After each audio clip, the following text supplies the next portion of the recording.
So essentially, I've been wanting to do consignment selling for ages. Consignment selling is when you sell for somebody else. Look at that. You right, Jeff? More crap. We've been playing around with the idea to try and do some consignment, do a church and state thing with my reselling, because it's a very time consuming job is reselling, and one of the big time sucks is actually sourcing. Don't get me wrong, I love sourcing because I love shopping. It scratches that itch.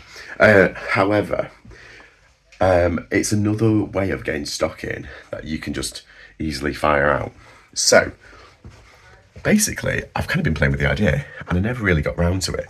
Then a subscriber who was watching my videos try and get rid of a lot of his stock. So he's leaving reselling for now because he hasn't got a lot of time, and he's just delivered a lot of stock. It's all the plushes because they're the easiest thing to get through. So here is my first consignment lot. So yeah, this is everything that I've got for consignment. Sans dog, obviously. This is that bag, that bag, that bag, and that bag. That is all Build-A-Bear. So from here, all Build-A-Bear stuff, including a massive bag of clothing, which is great. All the rest are everything else from Disney, Universal, Fox, all that lot, the Mars, and lots of Cabbage Patch dolls in one of those. What I'm going to do is I've broken it down into obviously Build-A-Bears first, try and get them done. A lot of the stuff it's so professionally wrapped. Bravo. But like, I'll show you. Look. So professionally wrapped. Like, this is what I do. Well, I'm not calling myself professional. All right. Yes, I'm talking. You don't need to lick my mouth. Yeah. So. Okay. Yes, I know you love me. Yes, I know. I'm paying more attention to the phone than you. I know. So. Okay. Yes. So. Oh, hugs. Hugs from Buster. Best hugs ever. Yes. Okay. Kind of organised it into bits. I've done all the Build-A-Bears to one side, but there's so much of it. So what I'm going to do, I'm going to go through it, trying to find. I think the best ones are individuals, and then there's 3 troll ones, and I think they've been listed individually. What I'm going to do, I'm going to bundle some up.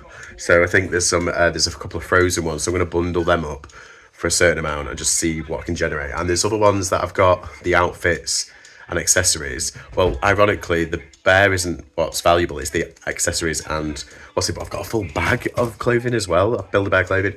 So yeah, it's going to take me a while to organise, but once I'm on a roll, looking at Build-A-Bear, that's like a template I can kind of use and stuff. So yeah, so far it's really good. Having this be like another reseller being my first client is good because he knows what's what. He knows like what it takes to sell and how long it might take to sell. So yeah, I've got a lot to work to do. Okay, so I've decided when it comes to these Build-A-Bear stuff, this is what I'm going to start. I'm going over, there's a big bag of clothing, and it's one of those things where the sell-through rate on the Build-A-Bear clothing is a lot quicker than the actual bear. So what I'm doing is I'm organising. Obviously, Build-A-Bear stuff is everywhere, so it's kind of low value unless it's like super duper like rare. But when it comes to consignment, you don't get to choose, but you can kind of find out like what things are worth because of the Google image search. But what I'm doing is I'm organising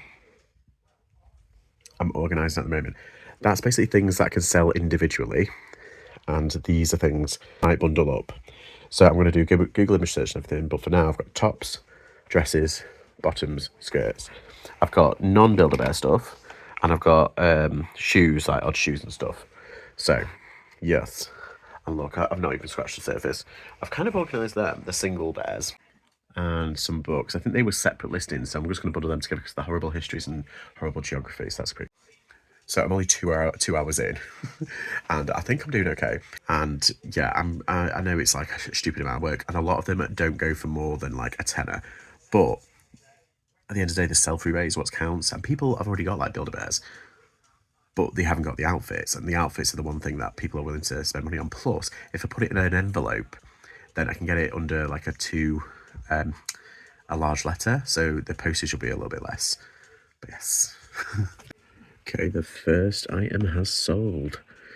Yep, a Build-A-Bear sofa. A Build-A-Bear Hello Kitty sofa has sold. Oh, so less than 24 hours and I've made my first consignment sale. Ooh, exciting.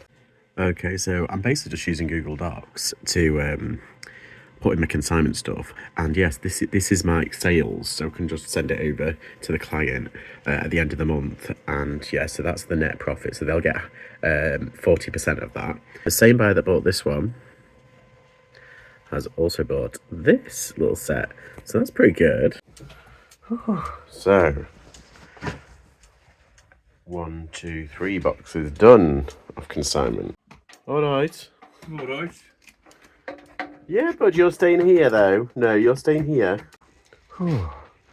Stock and consignment. Ready to rumble. Okay, it's the end of the first month of my first ever consignment kind of deal. Anyway, this is like my net profit kind of situation. I've been putting them in every time they sold. I've been putting them in, and yeah, put the listed price, the fees, the sold price, the net profit, all that kind of stuff on the platform that they're sold on. So we've only made 10, but if you think about it, we're out of season when it comes to plushes and toys, because that's all we've done, and it's primarily been Build-A-Bear. And the Build-A-Bear stuff, what I've done is I put a coupon on, and specifically for Build-A-Bear, and I've done multiple listing discounts for Vinted on them as well. So, as you can see here, the 10 sales altogether, the net profit was £116.42. The gross profit, so the total amount was £140, but after fees and all the postage and everything, it came to 116. So we've got the split of 60-40. I take 60, the client takes 40. So it's £69.85 to me and £46.57 to the client. Consignment stuff. And that is all consignment stuff in those bags. I'm just going over some of that stuff. This is the second batch of shoes, ski boots. In fact, that's mine. I've just thrown that there. And tennis rackets and stuff. And there's a big bag with some Funko Pops and toys and stuff in there. So it's good. It's good, isn't it, bud? So one of the pros of consignments is that the stock comes to you.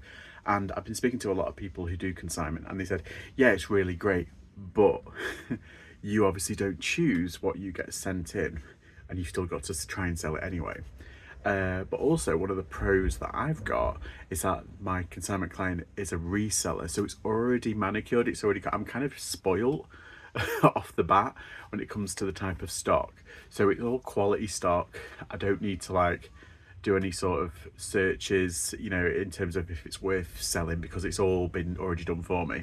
Another pro is like the majority of the stuff is washed and clean, and it's all ready to rumble. Another thing is that I've got my own stuff and I'm keeping it separate from the consignment stuff. As I keep saying, church and state, it's its own boxes. I've got its own store. It's all set up. It's consignment all done, and it's away from my actual business reselling. So it's like two separate businesses at the same time. But there's a reason for that, because obviously the shop fee situation, if you go over so much, it doesn't make sense to have a basic shop. You might as well go on a featured. I paid for a featured outright because I probably got about 1,000 items, so that'll give me time to grow. One of the things you got to worry about is storage, obviously, because obviously I've got my separate stuff and I've got the consignment stuff. It's quite a lot. So, and I'm hoping to grow, you know, the consignment arm of it, but you're talking over 1,000 items, I think. So I'm going to have to be careful about how much I actually store. Probably one of the biggest benefits of this is that because it's sent to you, you're saving a lot of time. I've noticed, like, I source a lot for my own business, obviously, but for the consignment stuff, it saves you time going out.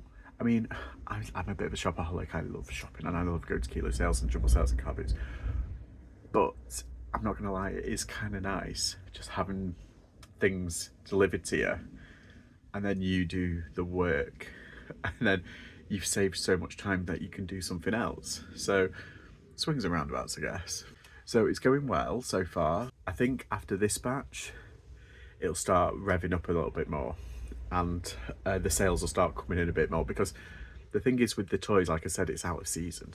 They're going to drip sale throughout pretty nicely. I'll probably get like 1 or 2 a week, but hopefully that'll ramp up. I'll start doing coupons and start doing offers on them, and then I'll start putting some stuff in there. I've got tennis rackets. Well, it's coming up to Wimbledon, and we're still in kind of the end of ski season, and a lot of people do skiing over the spring as well. So we've got some ski boots there, and I haven't had a fully proper look into the new batch. That's next month's video. Anyway, I'm gonna love you and leave you, but yeah, that's my consignment life, and I'll see you all next time.